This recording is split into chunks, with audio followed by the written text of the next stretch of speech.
Was there anything else you have? I think that's all I have for present. Yeah, because we're still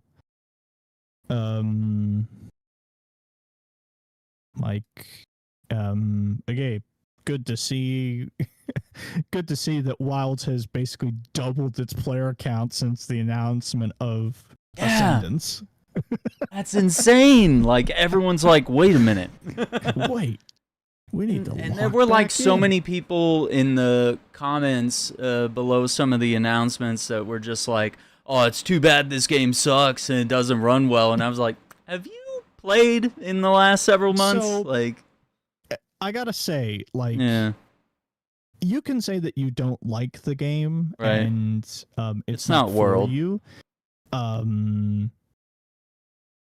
But like, the amount of work they have done to fix it to make it be able to run is impressive. Yeah, absolutely. Like it now actually does function. Again, this is one of the notes that I have written in my conversation that we had last night about this game is now saved because of this update. It's like, it's never that simple. Like, a lot of these games that are saved were fine. They were good games. They just got better with this new update. There's very seldom a time where a bad game gets an update that fixes it into a good game. Yeah, what do you kind of have on this? What are some ideas that we can float around here? Are there any examples? Like, No Man's Sky's the closest to a game that actually fits that. Because there is definitely a case to say that No Man's Sky was not good when it came out due to the lack of features compared to what was promised. And how there were, like, not only were there a ton of lacking features, there was also just, the game was kind of boring. Like, it was very much just examining planet to planet, looking at stuff, finding out different locations and materials. But all the planets, when you got there, they might be different colors and the monsters might look a little different, but they would all have the same stuff on them. Like, copy pasta, like, just, yeah. You would always find oxygen and other resources because the game kind of had to have them there so you couldn't get just stuck on a planet. Yeah, very true. So No Man's Sky is probably the closest to a bad game that has now been fixed into a game that is so good that people are angry at the devs of, like, stop adding free content. John, quit it. We accept your apology. You not only fixed everything that was broken, you added on all the features that you had promised. You're now in victory lap mode where you're just adding random shit that you can think of. Yeah, dude's taking like 99 victory laps. I'm like, all right, that's enough, man. The race is over. You won. Enough slices. He's still going. Oh my god. Say, the other one that always comes to mind is Cyberpunk 2077. Yeah, that's fair. Like, yes, that game was a absolute technical mess and would constantly crash. It is still one of my favorite games of all time, and I grit my teeth as I beat every single of the core endings on the PS4 version of that game that barely functioned, and I loved every second of it. Oh, man. So, yeah, the PS4 was never rough. A bad game. It just didn't function correctly. It just wasn't ready, yeah. Wilds is the exact same way, where Wilds is a immensely fun monster hunter and might be one of my favorite of all time. I did not play it for like a full year plus because I was waiting for it to be fixed. And that hurts when it's like your favorite game, your favorite series, something you really love. And I kind of brought up Avengers, where it's like, you know, you can love or hate the game or enjoy various features or not, or be like, okay, I don't like live service games, I don't like looter shooter type experiences. But I don't think it was like a bad game. It was just like a case of you gave a developer the wrong archetype for them to try to do, and they did the best they could with the resources they had. And it's like they could never dig out of those like bad reviews and bad press that even when they dropped the War for Wakanda expansion, which was akin to like Destiny's Taken King expansion, which like overhauled the game, introduced a whole new enemy type, a whole new world to roam, added massive story changes and stuff, you know, which Destiny could be another example of a game. But like they just couldn't outrun the wave of hate that the game had. So some people might say, okay, it was a bad game, and then just, you know, this wasn't enough to save it. And then with Destiny, it's like, when it initially came out, all it had was the campaign. You had to wait a few weeks for the raid, and then the raid came out, and then there was like the first big content drought. And then, of course, Taken King was what overhauled the quest system and lots of other things in the game, introduced one of the craziest raids and stories, and, you know, set the blueprint for like what Destiny expansions would be like in the future. So, I mean, it was a huge impactful thing at the time that didn't necessarily take a bad game and make it good, but it took a game that was already trailblazing, you know, as an MMO type game that they never wanted to admit that they were until only a few years ago did they actually admit that Destiny is fully an MMO. Yeah, I don't know. They finally did it. The only other one that comes to mind that fits the bill of a bad game that was properly reworked into something better is Diablo 3. Oh, okay. Diablo 3 launch was abysmal. I'm not a big Diablo person. I played a bit of 3 when it got, I think, moved over to Xbox 360. Okay. But Diablo 3 launch was abysmal because it was always online. The servers didn't function, so you had just people were sitting there on launch day just trying to log in, and due to the way the system worked, you had to manually attempt every time you logged in. It wasn't just there was no queue system. So you were just sitting there for like 8 hours, clicking your mouse, waiting to log in at a chance. So it was just unplayable for the time that it was. If you could get in, you were met with kind of a middling experience that was then hampered even more by having an auction house system where you could use in-game money to buy items. Oh, no. You could use your credit card to buy legendary gear. No, that defeats the whole purpose. What are you doing? Loot gathering game. Oh. I have some friends that I know that made money off of Diablo 3. Made money? Oh my god. Because they were able to play the game fast enough to get good stuff, put it on the auction house, and sell it. That's horrific. So later, disaster. The server issues were fixed. They made it not always online. They ripped out the auction house system, and they gave it a really good expansion with Reaper of Souls. They fixed it. Wow. That's incredible. I mean, that's definitely a comeback. And a very key mistake.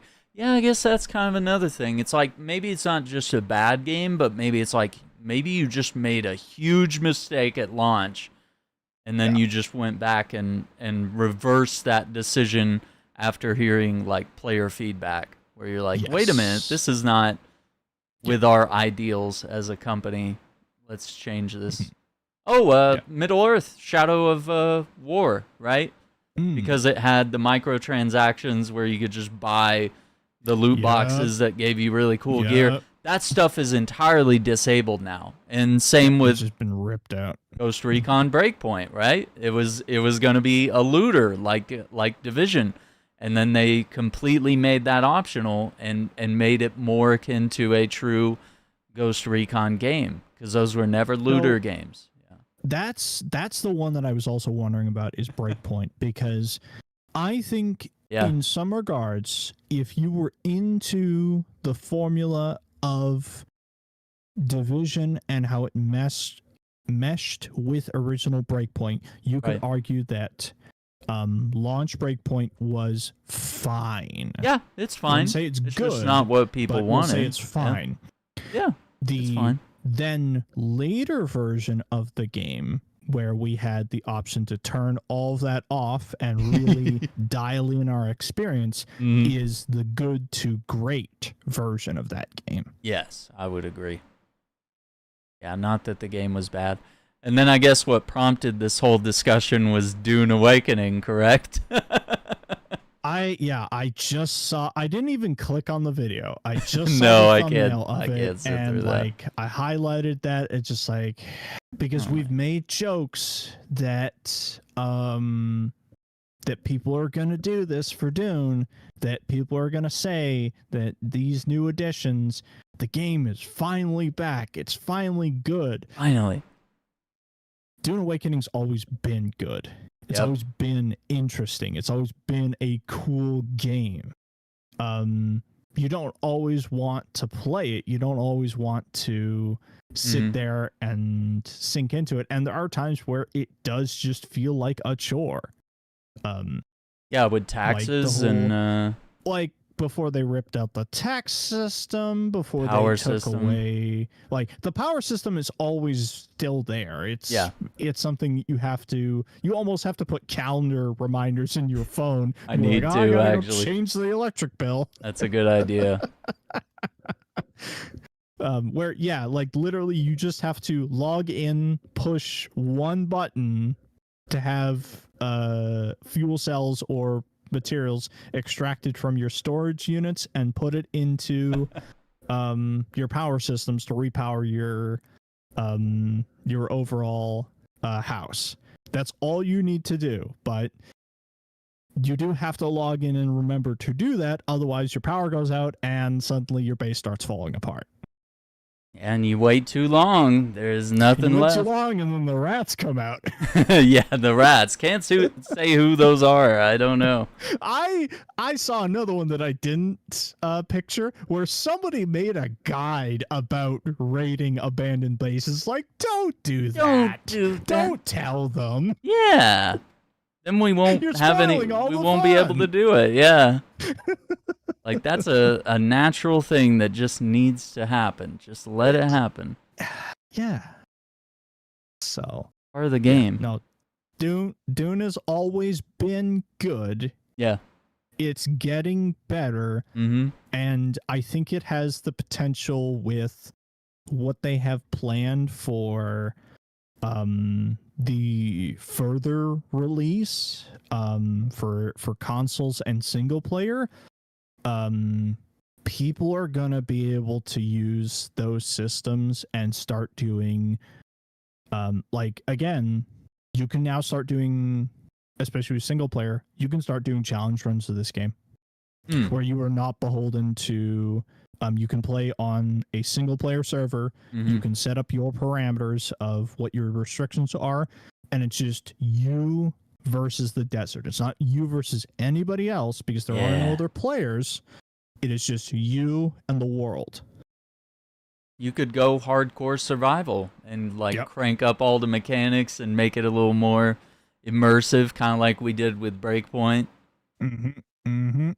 I'm not against that. I think that sounds really cool. I'm interested to see. I actually need to check out the Water Wars stuff and the armor and the the new building designs. Those look really cool. They do. They look really nice. And they've done good with adding stuff at like regular intervals without adding so much stuff that we're overwhelmed, and without having massive content droughts where we forget the game even exists. The amount of back catalog work you can do once you as soon as you get access to Landsrad, the game becomes a whole different system. Now, Landsrad is weird where it is kind of dependent upon the server you are playing on. Right. Where if your server is wholly dominated by one faction or the other, you can kind of get locked out of some stuff. You can still do missions and get rewards, but your contribution to the overall world towards your faction can have more or less meaning depending on who controls the world. Okay. Say, for example, in our server, it's very much Atreides dominated. Playing as Harkonnen, like, you look at the Harkonnen chat and they're like, man, we're just trying to do the best they do.